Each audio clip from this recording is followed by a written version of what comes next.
If you are looking to put a vinyl top on your classic car or muscle car, I'm going to tell you some of the things you want to be prepared for when you're going into an upholstery shop to have it done.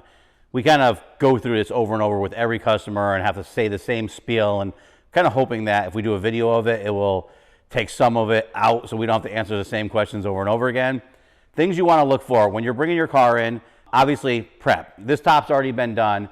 When the cars come in, a lot of people think that you could have bad body work, rust, damage, dings, scratches, bare metal, and you put your top on it. You don't want that. Believe it or not, a lot of that will show through here, just like a paint job. Even though these tops are a little thicker, the new tops are not as thick as they used to be, so they show a little even more than the old tops do. You really want to have your body work decent, and you want to have it sanded down and painted, and no bare spots, and definitely no rust spots or bare metal. That's just to have the metal prep before we put the top on it. Then you have to look at things like when people put windshields in, it's very common for people to make a mess, just goop up behind all the chrome. And you'll see some like globs of silicone or urethane all throughout the clips and all that stuff. When you have that, it's going to make it so your moldings don't go on and sit nice and flush. You want them to kind of snap in easily. You don't want to have to be hammering on them or pounding on them or anything. It's a very, these chrome moldings are very sensitive and they're very thin. You always want to make sure that that window seal behind here where the glass is really clean. One thing that we run into a lot is questions on new trim and old trim. So if you're buying new aftermarket trim, it's garbage. It's garbage, by far garbage. It's so thin that the littlest touch will dent it, and it's very delicate to work with.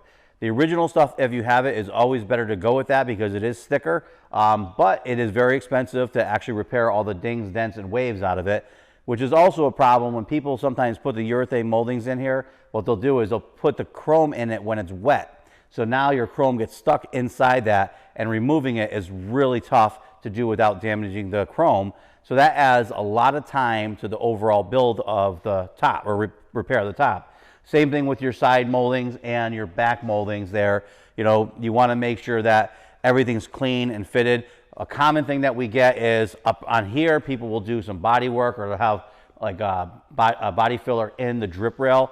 That will actually cause havoc on us, because we have to put the material down there, and material has to come up and just over that top channel to have the chrome kind of lock it in there. And then what we commonly run into on the back here is people will actually cut off the tabs, and you always are better off using the factory tabs because the aftermarket screw-in ones aren't really that strong, and the tolerance of the size of them and the dimensions aren't really consistent. So the original tabs, when you go to put the plastic clips on there, slide on a lot better and firm on the factory tabs than they will on the aftermarket screw-in tabs.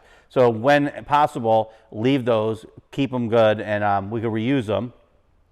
Even the factory clips, if you have factory clips are better than the aftermarket clips. Many times we get the clips and we have to actually sand them a little bit because the tolerances are not correct. So that's a couple things that you want to look out for. And one of the main reasons why I'm trying to explain this is people ask how much to do a top. And they think it's like 1970 where you know it's brand new moldings, brand new clips on a new car.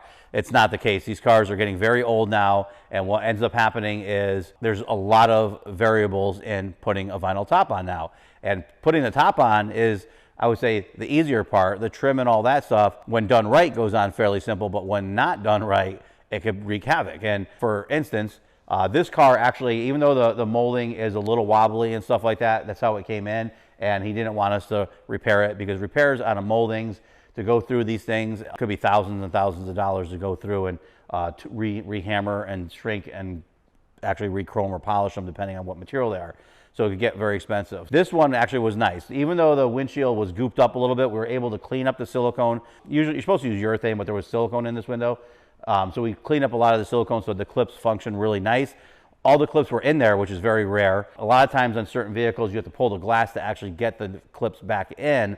So if they're missing and the tabs are broken off or rusted, it's really a challenge. There's a lot of work. So that exponentially adds to the overall cost of your top. Now, so aside from the chrome costing a lot, obviously like this one here had some bad paint work on it. And the paint work, a lot of body shops will think, oh, if we're painting this, they're putting a vinyl top on it, we'll just, you know, let the overspray go on there and deal with that, or put a crummy paint on there. Well, This has to stick just like paint has to stick. So we have to glue this to a good surface. So what we end up having to do is sand down all of their paint that was on here that was not good. We had to body fill a few areas that were actually cracked filler, and then prime it. And then from there we scuff it and glue our top on there. So there's extra procedures involved in that as well. There's no really room to cut any corners on these because you have to have it done right. Kind of, it is what it is. So someone could ask us, you know, how long will it take to put a top on? And you can say, well, putting this top on might take 3 hours or whatever. But then the moldings could go from an hour to 20 hours. You know, you have no idea